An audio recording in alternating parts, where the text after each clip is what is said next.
Assalamualaikum warahmatullahi wabarakatuh. Alhamdulillahil qawil ghalib, al-waliyul talib, al-ba'isil warisil manihis salib. Asyhadu an la ilaha illallah wa la syarika lah, wa asyhadu anna Muhammadan abduhu wa rasuluhu la nabiyya ba'dah. Allahumma salli ala sayyidina Muhammad wa ala ali sayyidina Muhammad. Bapak-bapak dan ibu-ibu jemaah salat zuhur yang dimuliakan oleh Allah Subhanahu wa taala. Bersyukur kita kepada Allah dengan mengucapkan alhamdulillahirabbil alamin. Berselawat kita kepada baginda Rasulullah sallallahu alaihi wasallam dengan ucapan Allahumma salli ala sayyidina Muhammad wa ala ali sayyidina Muhammad.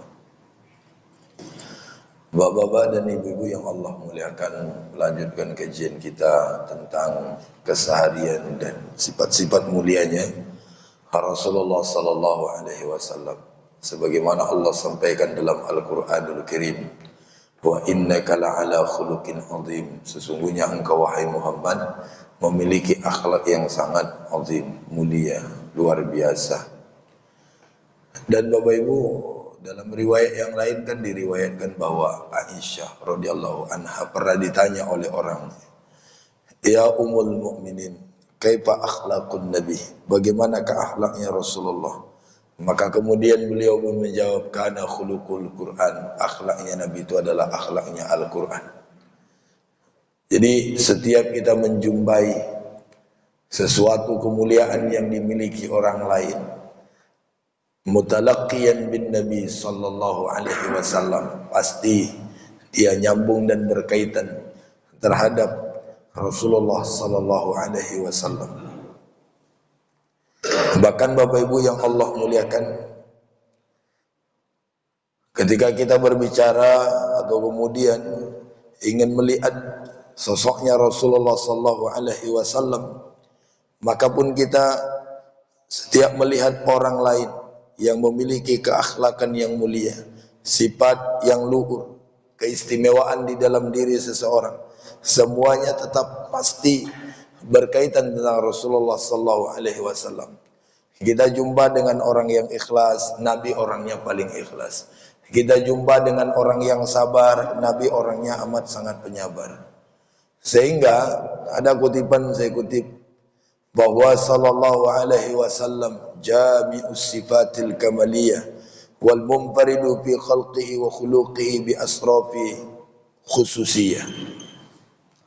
Dikatakan dalam kitab Simtud Durar bahwa Rasulullah sallallahu alaihi wasallam jami'us sifatil kamaliyah, menghimpun segala sifat-sifat yang sempurna, wal munfaridu fi khalqihi. Dalam riwayat yang lain dikatakan wa huwa munfaridun, dan ini hanya khusus untuk Nabi. Fi khalqihi wa khuluqihi, tiada banding dalam fisik dan perilakunya. Jadi Nabi ini pertama dia memiliki sifat yang amat sangat sempurna, lalu kemudian tidak ada bandingan dengan yang lainnya. Fisiknya kita sulit menandinginya, apalagi kemudian akhlaknya. Fisiknya Nabi berulang kali saya sampaikan di tempat ini juga, betapa mohon maaf berbeda dengan kita. Nabi itu tanamani ainaini wala yanamul qalbi. Matanya tertutup tapi hatinya tetap berzikir kepada Allah. Kita ini kadang-kadang matanya pun melotot, hatinya nutup. Bahkan lebih kerennya lagi dikatakan, "Fama min khuluqin fil bariyati mahmud illa wa huwa mutalaqqan an zainil wujud." Fama min khaliq, fama min khuluqin fil bariyati mahmud.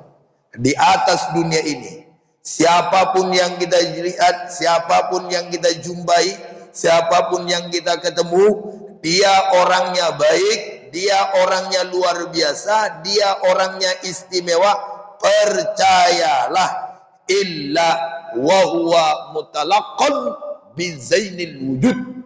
Pasti apa yang dimiliki orang yang kita jumpai itu, Nabi lebih sempurna jadinya. Contoh, saya jalan-jalan, shoot, Lalu kemudian saya lihat ada orang, mohon maaf, tabrakan. Sebenarnya yang salah bukan yang di belakang ini. Yang salah ini, mohon maaf, bukan yang bawa mobil di depan, tapi yang di belakang. Memang yang di depan lasa, nabrak. Tush! Lalu kemudian bempernya bonyot, bahkan kemudian bannya pun rusak. Set, orang yang punya mobil kena tabrak nih keluar. Sambil keluar dia ngomong apa? Mohon maaf Pak, saya mungkin yang salah. Berapa kerusakan mobil Bapak? Bukan dia tanya kerusakan mobil dia kenapa ditabrak. Ini kan di luar akal kita Pak ya. Seharusnya kan dia yang marah. Kau bawa mobil SIM musim apa? Nengok jalan aja tak pandai, nabrak orang dari belakang. Harusnya dia yang marah. Malah dia yang minta maaf, lalu kemudian dia yang nanggung perobatan, dia yang sudah kena, dia yang lain sebagainya. Inilah sifatnya Nabi Pak. Dan itu pun kalau kita lihat belum ada apa-apanya. Nabi itu ya, coba lo Bapak lihat. Ada dulu orang dalam riwayat, kan ditolong sama Nabi.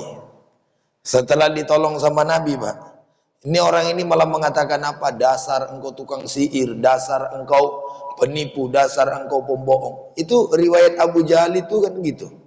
Waktu Abu Jahal membuat satu lubang galian, yang kemudian rencana Abu Jahal kalau Nabi lewat, Nabi masuk ke dalam. Setelah itu Nabi pun lewat. Waktu Nabi lewat di tempat yang biasa, lalu kemudian malaikat Jibril negur, ya Muhammad, hati-hati, itu ada lubang, jangan dipijak, nanti engkau bijak, kau jatuh ke dalam. Akhirnya kemudian Nabi Muhammad berputar arah. Para sahabat karena ngikut mutar semua. Bapak Ibu yang Allah muliakan, Abu Jahal penasaran, kok nggak mempan jebakan saya? Akhirnya nyoba sendiri, jatuh sendiri. Itu sehingga ada pepatah orang Arab, man hafra hufratan, orang yang kemudian menggali parit, dia sendiri yang bakalan jatuh ke dalamnya. Abu Jahal karena penasaran, dia coba jatuh ke dalam. Setelah jatuh ke dalam, Bapak Ibu yang Allah muliakan, Abu Jahal teriak-teriak, berbagai tali ditolong orang nggak bisa. Dalam riwayatnya begitu. Tapi ketika Nabi mengelurkan tangannya, Abu Jahal bisa tertolong. Apa yang dilakukan Abu Jahal? Abu Jahal malah mengatakan, benar-benarlah Muhammad tukang sihir ya. Orang yang nolong gak ada yang bisa. Tiba-tiba giliran dia yang nolong, ternyata bisa. Memang tukang sihir luar biasa. Ini Bapak nggak usah heran, dalam kehidupan kita yang kecil-kecil, kita bantu kawan. Setelah dibantu, dicacinya kita, difitnahnya kita, dimakinya kita. Samalah dengan jamaah. Begitu juga kadang-kadang Ustadz dah ceramah dah, habis Ustadz ceramah, Ustadz tu pula yang jadi bahan sama dia. Pokoknya nggak cocok ku tengok sama Ustadz tu. Jadi di mana sifat kita? Sifat kita hanya bisa sabar. Bapak Ibu yang Allah muliakan, itu makanya tadi fama min khuluqil bariyati mahmud illa fahuwa mutalaqqan bi zainil wujud. Segala keindahan yang kita jumpai akhlak orang, percayalah, semuanya pasti berkaitan dengan akhlaknya Nabi. Jadi apa yang harus kita lakukan?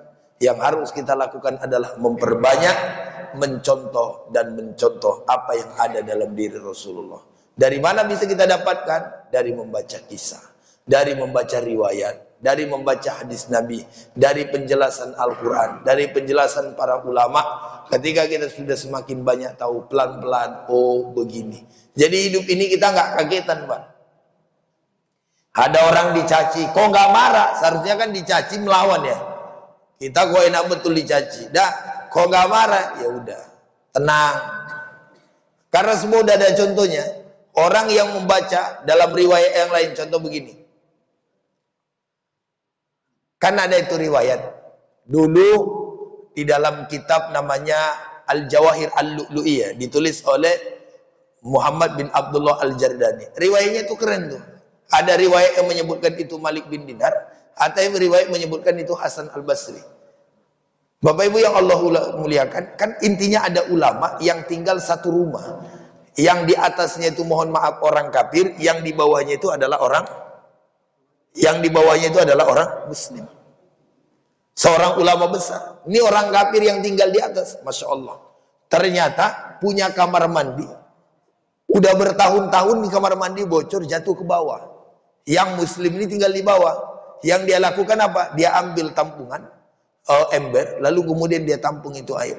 Sampailah setelah 20 tahun, rupanya orang muslim ini sakit. Setelah orang muslim ini sakit, Yahudi ini tahu informasi, maka dia datang. Setelah dia datang, dia kejut. Loh, kok ada apa namanya? Ember ini gitu ya. Yang ada comberan.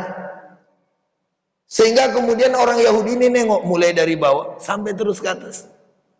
Oh, ternyata comberan ini yang nyampe ke atas ini adalah dari kamar mandi saya. Setelah diperhatikannya dari kamar mandi saya, dia tanya sama orang, ya apa ini muslim? Izin Pak Ustadz, ini udah berapa lama ya comberan ini bocor ke tempat Pak Ustadz? Kata Malik bin Dinar, belum lama sih, paling 20 tahun nih katanya. 20 tahun? Iya 20 tahun. Kenapa engkau nggak marah? Seharusnya comberan ini jatuh dari atas ke bawah, engkau marah kepada saya. Kok nggak marah?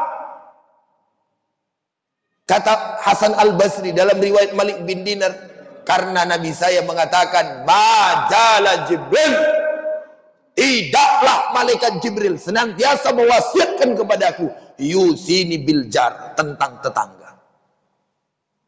Karena mengingatkan tentang tetangga, pentingnya urusan tetangga, maka itulah yang saya amalkan. Kalau mau ngikuti nafsu mungkin marah ya Pak ya, betul nggak? Tapi ternyata nih Masya Allah, nggak marah sedikit pun, wah kerennya luar biasa dah. Dan ini udah pernah dilakukan. Kita ini kadang-kadang dalam kehidupan, metoa tetangga kita daunnya kena ke kita, tiba panen metoa nggak dikasih, kira-kira marah atau tidak? Loh, metoa lagi panen, sampahnya selama ini kena kita, marah atau tidak? Marah. Tetangga kita punya ayam banyak, kotorannya sering ke depan rumah kita, tiba motong ayam kita nggak dikasih, marah atau tidak? Bapak Ibu yang Allah muliakan, itulah kehidupan ini. Oleh karena itu, semakin banyak kita belajar tentang Nabi, insya Allah hal-hal yang begitu kita anggap sebagai ladang amal ibadah. Demikian, terima kasih. Assalamualaikum warahmatullahi wabarakatuh.